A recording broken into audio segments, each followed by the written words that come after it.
day 2, track 4, 2 o'clock, with Jenn Gile, who will be speaking on the SBOM mandate. All right, thank you, sir. Thank you. I'm small, so I'm not going to stand behind the podium because you won't be able to see me. So yeah, again, my name's Jenn.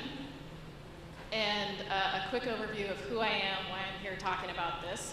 So I work at a small startup called Endor Labs in the software supply chain security space focused on open source management. And we make a tool that helps teams select healthy open source projects and identify vulnerabilities quickly so that they can, kind of get on with their lives. Before that, I worked at NGINX, part of F5, which is known really well for one of the most widely used, widely adopted open source projects. Also a leader in Layer 7 security and networking. And then before that, I spent 13 years at the US Department of State working in the Passport Services Division, where I focused on making sure that employees were making good decisions that followed regulations, protected applicant data, and secured our borders. So that's kind of the high level of me. I've been all over the place. I've done open source, I've done government, I've done startup. And so today I'm going to be hitting on 3 topics. First, I'm going to give an overview of the FDA's newish mandate on ensuring cybersecurity for medical devices. And so this is going to include what this mandate really means, as well as what vendors need to be thinking about whether they're in the healthcare vertical or not. Next, I'm going to kind of put this mandate and other mandates into context in terms of how these regulations are moving forward things when it comes to open source and open source security. And then finally, I'm going to wrap up with a very short case study on an example of what secure open source development can look like. Okay, chapter 1, the mandate and the implications, the considerations that come with it. And so first, I'll go ahead and just give a disclaimer. I'm not a lawyer, I'm not with the FDA, and I'm not in healthcare. And so the point of this talk is to kind of put this mandate into context rather than provide guidance. So if you are subject to the mandate, definitely go through your channels for that. Okay, let's start with the definition. Here in white, we have what the law actually says. So there are 3 things that have to be true for a medical device to have to be approved by the FDA and be subject to these kind of requirements. I'll go ahead and summarize because, as usual, they were a little long with the words. So number 1, it's a device that has software. Number 2, it's connected to the internet or it can connect to the internet. And number 3, it has the potential to be exploited. So that's pretty broad. I could stand up here and tell you what counts there, but I would love to hear some ideas of what might count as a medical device under this set of regulations. What do you think?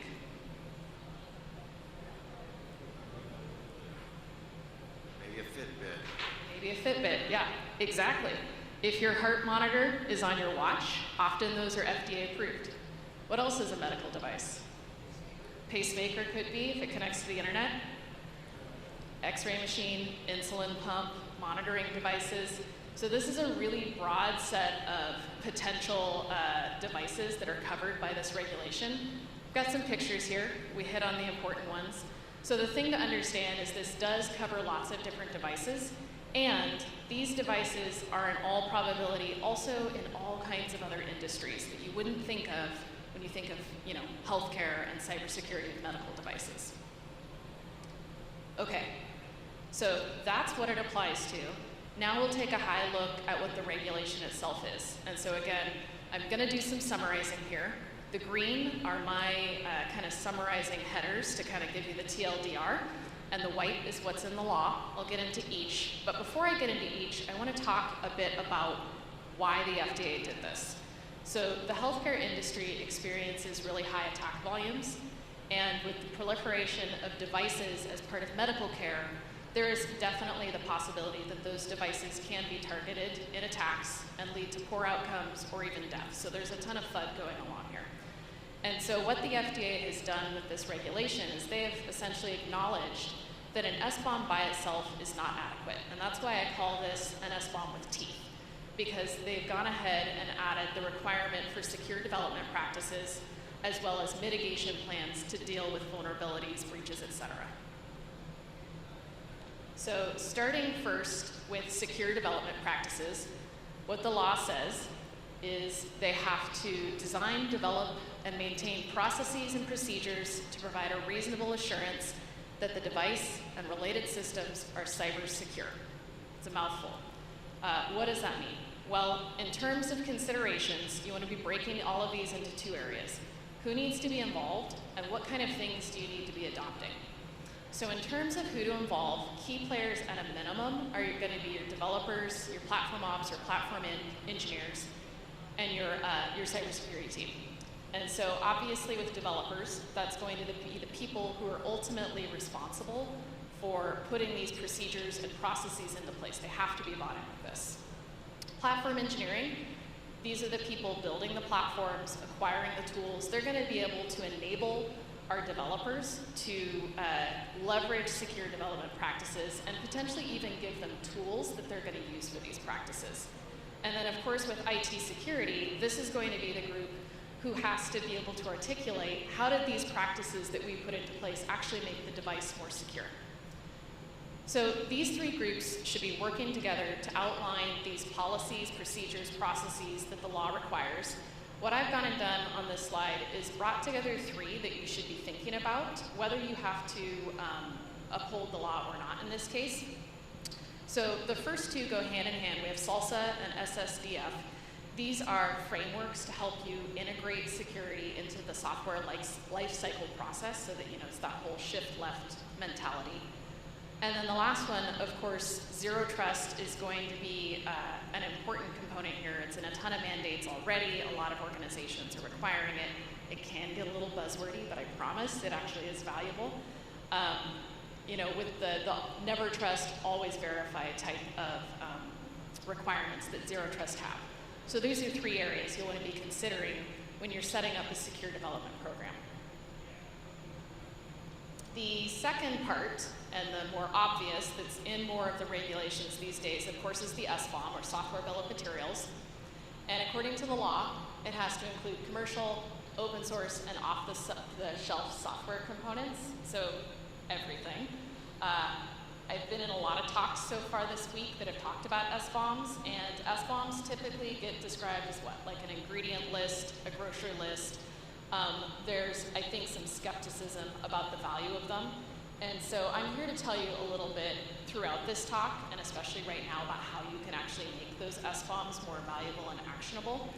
So the first thing to do is keep in mind that the SBOM is not just some random thing generated by a developer. You need to have a group of people, a group of stakeholders involved in the SBOM program so that everyone is bought in. And so again, that's your developers, your platform ops, your IT security, but it can also include procurement, vendors, legal compliance, lots of other groups. So make sure you're getting that collection together. And then don't just choose an off-the-shelf tool, some random thing, some free thing to generate your SBOMs.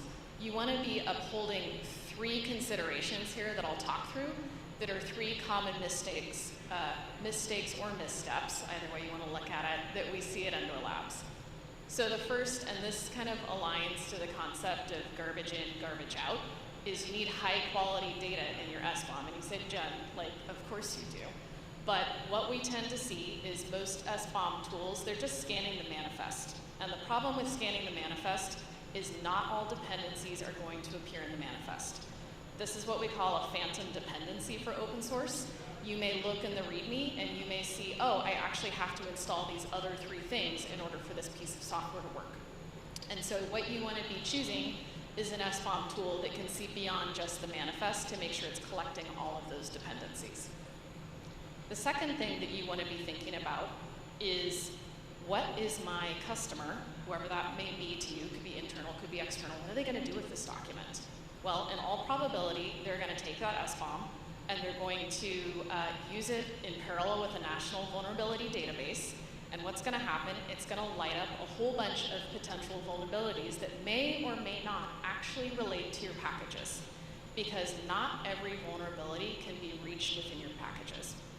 So what you'll want to do with a VEX is the industry standard now, is to have a document that exports along with your SBOM that actually itemizes what the vulnerabilities are for each component and whether or not that vulnerability is something that needs to be dealt with.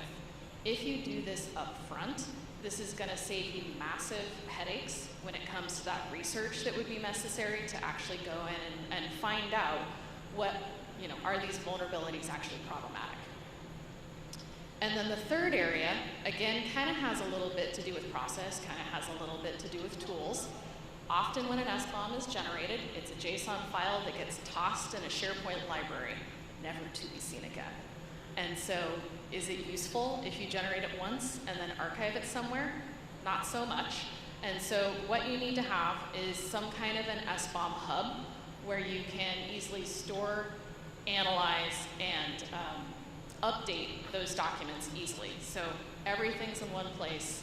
You're not having to jump around if we have another log4j and you need to find out which components might have it in there. Okay, we're on to the third main requirement, which is a plan to monitor, identify, and address as appropriate in a reasonable time post-market cybersecurity vulnerabilities and exploit.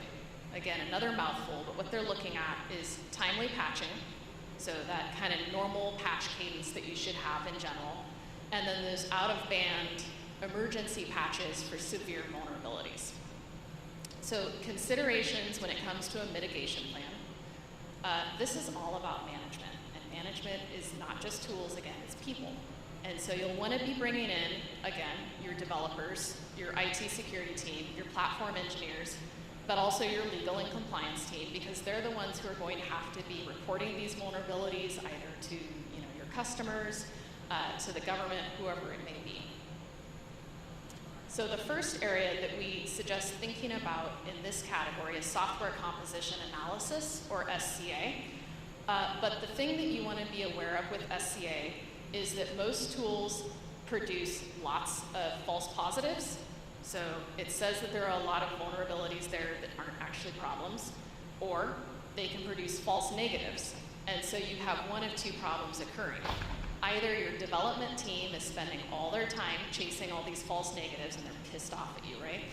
Or you have a false sense of security because you have false positive or false negatives, and so you think you're secure when you're not. So what you want to be looking for when you're doing software composition analysis is something that tells you, is this vulnerability actually reachable? Is this vulnerability actually exploitable? Are my developers using libraries that are actually vulnerable here? The second and the third areas here of vulnerability disclosure process and porting process and patch development, again, these seem really obvious, but I was just talking with a Gartner analyst on Tuesday this week, and she said under management is the biggest risk. And that was like, really, that's the biggest risk. It's not having a program, it's not doing the patches, it's that you're not managing it. You're not putting that process into place. And so with that in mind, what she said is she sees too many organizations either not applying fixes or doing it inconsistently or not updating new working code with patches. And this all ends up because there's no management program in place. And so, while we can say that it's easy to set up a management program, I know it's not trivial at all. It's a lot of work. But when it comes to managing open source, this is a really key area that's going to protect you from vulnerabilities. Okay, this brings us to Chapter 2, Open Source Software Future. I'm going to share some interesting data and then share some predictions about where I think things are going based on both the past and the present. And so I think that it's often useful to look backwards when looking forward. And it looks like we can see this pretty well in here. So we're going to start by looking at 2010 to 2020. And in this period, we see SBOMs first hit the scene. Now, SBOMs coming out in 2010. Was anybody here doing SBOMs in 2010? How about 2015? 2020? Yeah? Maybe starting to do it in 2020? So we had a couple of big things happen. I don't know if you remember. There was a little thing called Heartbleed and a little thing called solar winds. And both of these really started to illustrate the value of having an accurate SBOM so you could quickly go and find out, is there a problem? Do I need to go chase this and fix this? So as part of this, the FDA actually did start doing initial market guidance back in, 2018 for pre-submission guidelines for cybersecurity of medical devices. And then we see the Open Source Security Foundation founded in OpenSSF in 2020. So we start to see things moving in response to these problems. Now I want to share 3 trends before bringing us up to 2023. So 2 things are happening in the healthcare industry. First, we're seeing half of all hospitals are attacked with ransomware. Half. That makes me scared. I was in a hospital at that point. I had a baby. I, had tonsils for my husband taken out. That's scary. Number 2, 88% of medical devices are involved in data breaches. 88%. That's terrifying. And so what happens is the healthcare market starts fast-tracking SBOMs. And other industries watch because they're seeing what's happening in the healthcare market and they're saying, okay, they have a real use case for dealing with this, for getting SBOMs moved on. Let's see what healthcare does. Now, 2021 to 2023, I like to sum it up as the years in which regulations and frameworks start to catch up. And I don't know who attended the keynote yesterday and saw the slide with 157 government regulations that came out in the last year or something. I'm only going to call out 3 things that happened. First, I'm sure everyone here has heard about the Cybersecurity Executive Order. That's a big one, mandating SBOMs, mandating zero trust for suppliers. We see the Secure Software Development Framework, or SSDF, get released by NIST. And then most recently, earlier this year, the initial guidance came out and it got finalized in October, the Ensuring Cybersecurity of Medical Devices Law. And of course, a little thing called Log4j happened in there as well. So we keep seeing these little reminders that SBOMs are useful, but we're not there yet. I pulled this quote from the OpenSSF's website. They published a blog recently talking about kind of the state of SBOMs and what's going on. And what they're saying and what we're seeing are essentially the same thing. And that's that teams are still seeing an SBOM as a compliance checkbox. And they're failing to see that it can be a really, really powerful tool in terms of dependency management. So if you think about all the dependencies your organization has, and if you have better insight into those, it goes beyond security. It goes to efficient use of resources. It can go to faster apps potentially if you're using fewer things. So there's all kinds of great things that can happen if you get better views into your dependencies, which you can get from an SBOM. Now, near and dear to my heart, as someone who's worked in open source for years, you've heard different stats. This is about an average. 80% of code and apps today is open source. It's not coming from the manufacturer. It's not coming from the app creator. And so given the dominance of open source software in our modern applications, we have a lot of catching up to do. And not understanding what's in those packages is just unnecessary risk. So I'm going to transition into a report that if you haven't read it, I totally recommend it. It's worth the read.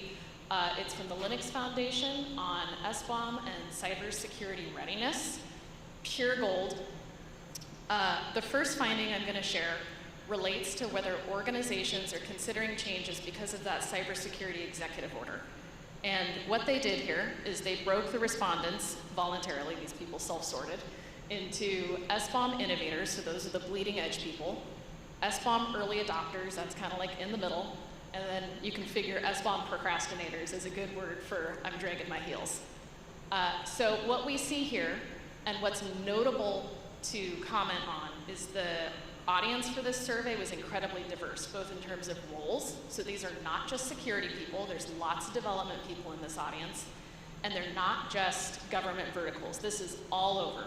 And if you're familiar with the Linux Foundation, they have a really diverse group of people.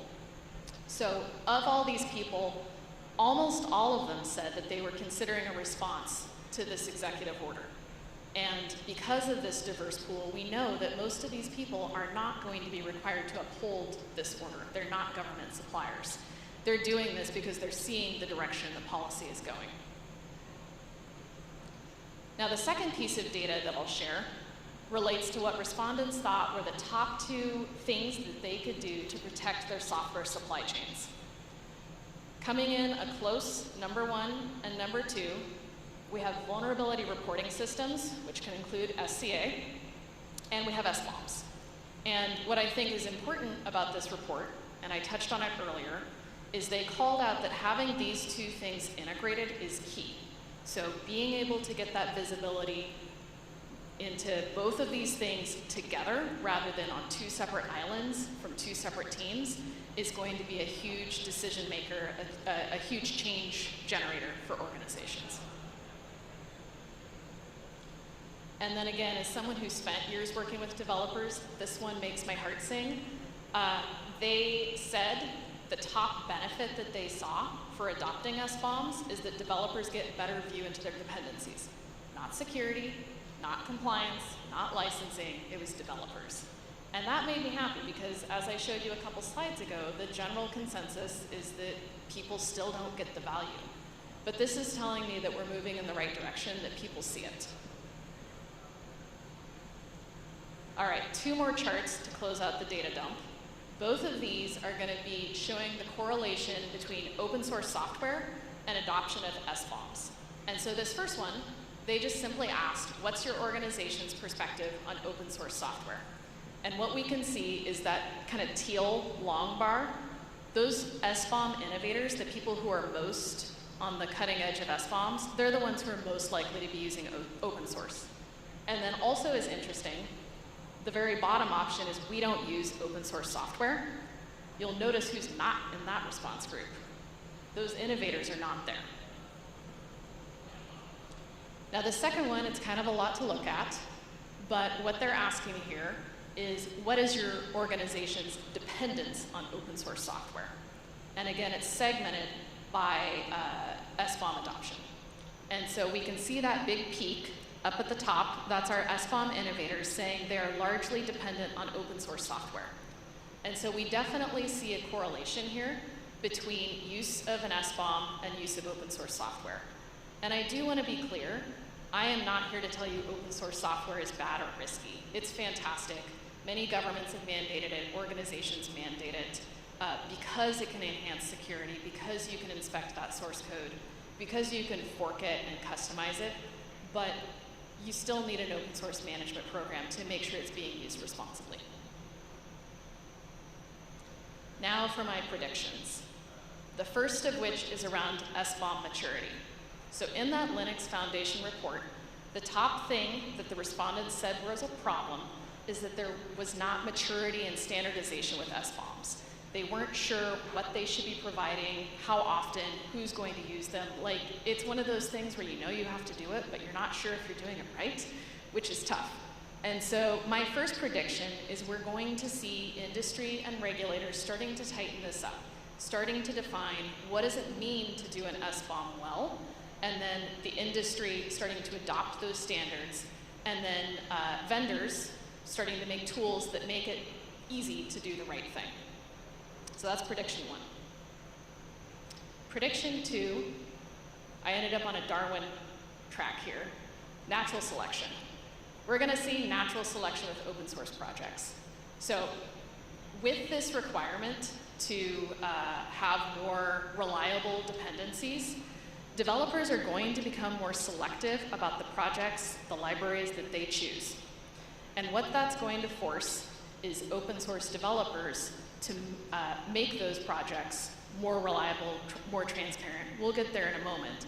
But what's going to be happening with that natural selection is we'll start to see this change.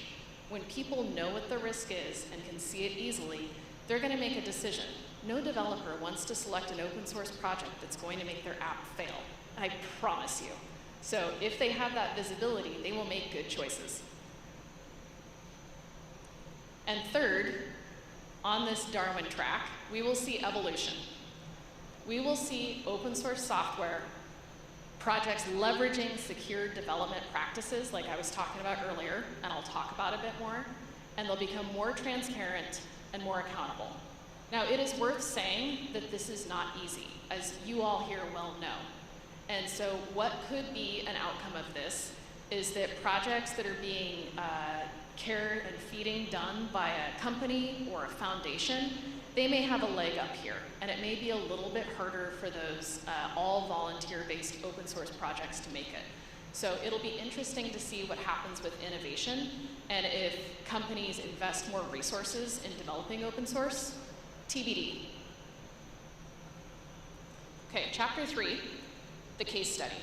So as I mentioned in the beginning, I used to work at Nginx, and I've been following one of their open source projects that's brand new pretty closely.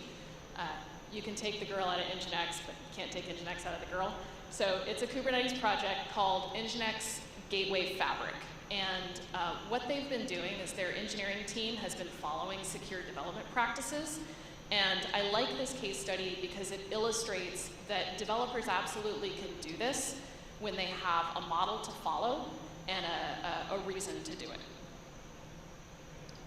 Okay, so Nginx Gateway Fabric gets traffic into and around Kubernetes clusters. And it's, again, worth mentioning here, a company runs this project, which means they have a team of engineers who are paid to do this, and it has a project manager, which is not typical of most open source projects. So what they've done is they've leveraged 4 tools and strategies to improve the security of this project so that their customers, be they community members who are looking for a free tool or a commercial customer, that they're happy with the security of the product. So the first thing they do is they reduce the surface. I don't know if you can see those little letters, so I'll read what it says. The image simply contains the Golang binary and nothing else. So the bigger the attack surface, obviously, the more risk there is. So what they've done is they've taken it, and it is nothing more than the binary with no extra dependencies that are needed to run. So they've reduced both the size, which makes it more efficient, and the attack surface, making it more secure. The second thing they do is regular image security scanning, which is built into their GitHub CI/CD pipeline, in which they're looking for those known vulnerabilities that exist in libraries or binary files. The third, over on the methodology side, is they actually created for themselves strict code quality and security standards. And so they're looking at a security-first mindset using best practices around authentication, authorization, and encryption methods. And then they have an internal code review process where at least 2 engineers on the team have to review the code before it gets released to make sure that it meets these practices. And then the final area, because it's a Kubernetes tool, there's very Kubernetes-specific things that they can be doing. And so what they've done is they've adopted 3 Kubernetes security tactics that include least privilege access, so the container can't go get things it doesn't need access to. RBAC is very controlled. Principle of single responsibility, so each container only does one thing. And then hardened container security context. Now, I won't go any deeper into this case study. You can read about it on CNCF. They just published a blog about it yesterday. But the point here is that when there is a move in the industry and expectations coming out of community and customers, developers absolutely can rise to meet the standards that we expect of them, and they can do it without a security team involvement. And so by you bringing yourself in and talking about these best practices and how it doesn't make things more difficult for them, you can help move this forward. And I think that's it. That is. So thank you. Questions? How are we doing on time? Oh, we're doing great.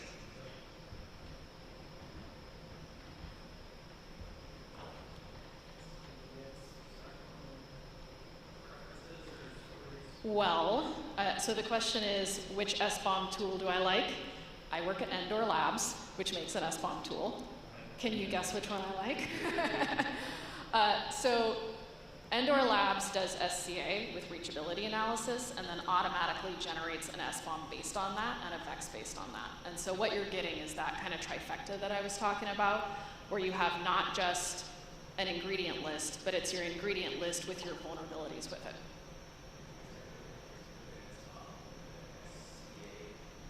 Yeah, software composition analysis is scanning everything that they're using in terms of code.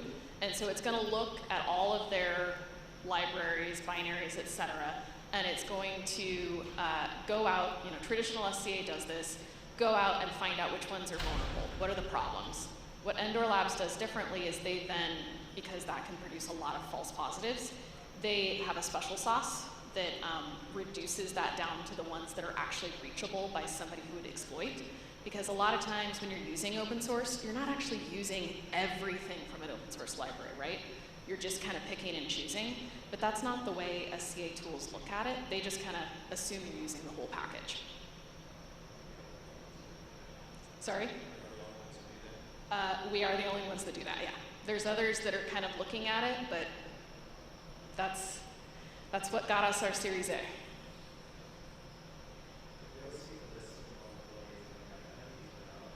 Yes.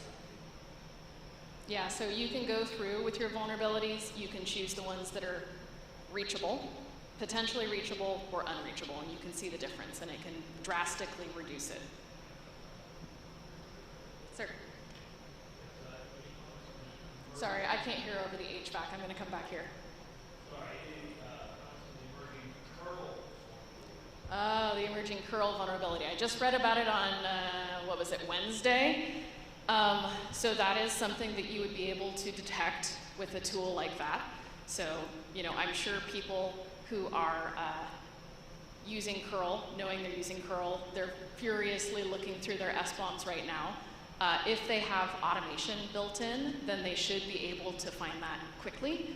And, that kind of goes back to that whole SBOM hub thing I was talking about, where you want to be able to access those SBOMs and check them quickly and say, ooh, where am I using curl? Where do I need to go find and fix? Or find and see if it's even a problem.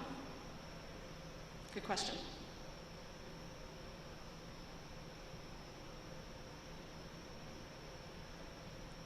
All right. I will be around for a little while longer, and then I'm going to jet back to the Northwest. But thank you so much for coming, and I hope you're enjoying the conference.